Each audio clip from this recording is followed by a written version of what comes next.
तो सुबह तक इंतजार करेगा, हम खाना कब खाएं?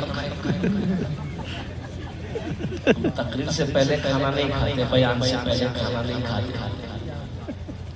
अच्छा, हजरत मौलाना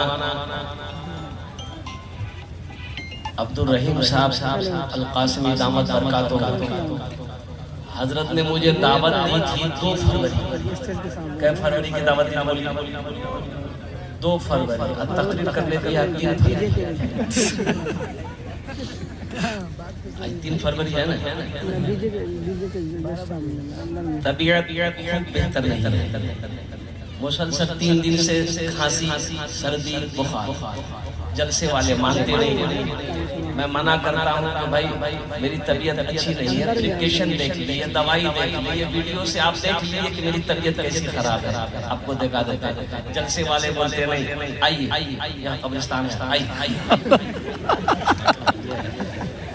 भाई जाना तो सबको अल्हम्दुलिल्लाह, एक ना एक तो जाना है। अल-मुख्तसर मोहतरम सामीन किराम, कुछ बच्चे हमारे खड़े हैं, काहे खड़े हैं? कुर्सी नहीं है, खाली। आजा बाबू, आजा। सब पढ़ा लिखा बच्चा, ऐसा भी नहीं है कि कोई जाहिल है, सब पढ़ा लिखा। कोई एम में है, कोई एम में है। आजा।